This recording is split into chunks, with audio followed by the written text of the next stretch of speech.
கிருஷ்ணர் பிறந்தநாள வந்து நம்ம வந்து கிருஷ்ண ஜெயந்தின்னு வந்து சொல்றோம். ஆனா, அத ஏன் நம்ம வந்து கோகுலாஷ்டமி அப்படிங்கிற பேர்ல வந்து கொண்டாடுவோம்? கிருஷ்ணர் வந்து மதுராவுல தான் வந்து பொறப்பாரு. அவருக்கும் கோகுலாஷ்டமிக்கும் வந்து என்ன சம்மந்தம்? அப்படிங்கிறத வந்து இந்த குட்டி கதை மூலியமா பார்ப்போம். வாங்க வீடியோக்குள்ள போகலாம்.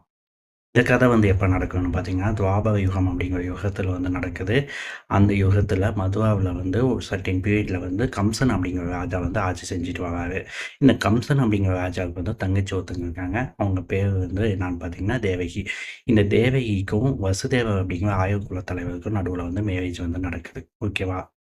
கம்சனுக்கு அவங்க தங்கச்சின்னா வந்து ரொம்ப பிடிக்கும். ஸோ வந்து மேரேஜை வந்து ரொம்ப கிராண்டா நடத்துவாரு. கம்சனே வந்து என்ன பண்ணுவாருன்னா, தங்கச்சிய வந்து தேர்ல உட்கார வச்சு, அவர் வந்து தேர வந்து ஓட்டிட்டு போவாரு. ரதத்துல போயிட்டுருக்கும்போது வாய்ஸ் வந்து கேட்குது. அந்த வாய்ஸ் வந்து என்ன சொல்லுது, "கம்சா, நீ வந்து உன் தங்கச்சி மேல இவ்வளோ பாசம் வச்சிருக்க பாத்தியா? ஆனா உன் தங்கச்சியோட 8வது குழந்தை தான் உன்ன வந்து கொல்லப் போகுது." அப்படின்னு வந்து அந்த வாய்ஸ் வந்து சொல்லுது. இத கேட்ட உடனே கம்சனுக்கு வந்து உயிர் பயம் வந்து தன்னோட தங்கச்சியும், தன்னோட மாப்பிள்ளையும் வந்து என்ன பண்ணுவாருன்னு பார்த்தோம்னா, ஜெயில்ல தூக்கி போய் வந்து அடைச்சுருவாரு. ஜெயில்ல அடைச்சம்போது, அவங்களுக்கு வந்து லைஃப் வந்து ஜெயில்லயே வந்து போகுது. கொஞ்ச நாள் கழிச்சு வந்து தேவகிக்கு வந்து குழந்தை வந்து பொறக்குது.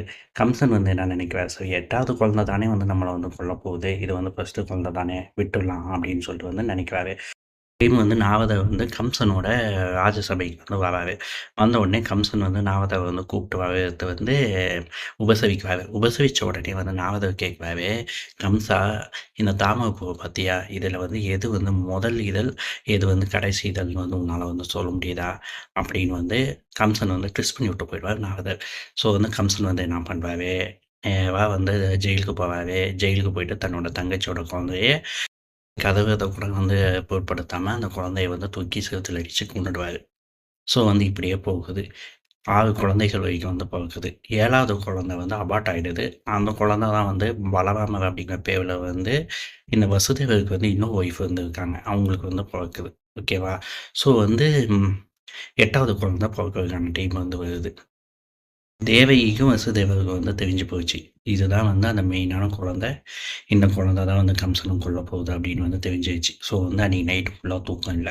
அப்ப வந்து கனவுல வந்து கிருஷ்ண பரமாத்மா வந்து சொல்றாரு. கிருஷ்ணர் மீன்ஸ் வந்து திருமால் வந்து சொல்றாரு கனவுல, "இந்த மாரி நான் வந்து உங்களுக்கு வந்து மகனா வந்து பொறக்க போறேன். நீங்க வந்து என்ன பண்ணுங்க, என்ன கொண்டுட்டு போயிட்டு வந்து கோகுலத்தில வந்து நந்தகோபர் அப்படிங்கிறவங்க வந்து இருப்பாங்க. அவங்கள்ட்ட வந்து விட்டுடுங்க." அப்படின்னு வந்து கிருஷ்ணர் வந்து சொல்றாரு. ஸோ வந்து வசுதேவன் இத வந்து கேட்டுட்டு, சரி கடவுளே சொல்ட்டாரு. நம்ம வந்து போலான்னு சொல்லிட்டு வந்து யமுனை ஆற்ற கடந்து வந்து கோகுலத்துக்கு வந்து போவாரு.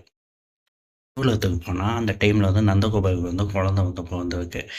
இந்த வசுதேவர் வந்து என்ன பண்றாரு, நந்தகோபாலோட குழந்தைய தான் வாங்கிட்டு, தான் கொண்டுட்டு வந்த குழந்தைய வந்து நந்தகோபால்ட்ட வந்து தந்துருவாரு. இந்த குழந்தை தான் கிருஷ்ணன் அப்படிங்கிற பேர்ல வந்து வளருது. ஓகேவா? இப்ப வந்து இந்த நந்தகோபால்ட்ட இருந்தும் குழந்தைய வாங்கிட்டு வந்தாரு பார்த்தீங்களா? அந்த குழந்தைய எடுத்துட்டு திருப்பி வந்து ஜெயிலுக்கு வந்து வந்துருவாரு. வசுதேவர் வந்து என்ன மீனிங்கில வந்து எடுத்துட்டு வராரு, சரி இது வந்து பெண் குழந்தை. பெண் குழந்தைன்னா வந்து கம்சனுக்கு வந்து கொஞ்சம் வந்து பரிவு ஏற்பட்டு வந்து கொல்லாம வந்து விட்டுருவாரு. அப்படிங்கிற மீனிங்கில வந்து வசுதேவர் வந்து என்ன பண்ணுவாருன்னா, குழந்தைய எடுத்துட்டு வந்து வராரு. ஆனா, அடுத்த நாள் காலையில கம்சனுக்கு வந்து நியூஸ் போயிடுது. நியூஸ் போனோனே கம்சன் வந்து குழந்தைய பார்ப்பாரு. ஓ! பெண் குழந்தை தானா வந்து என்ன கொல்ல போகுதுன்னு நினைச்சுட்டு, அந்த குழந்தையோட கால பிடிச்சு தூக்குவாரு.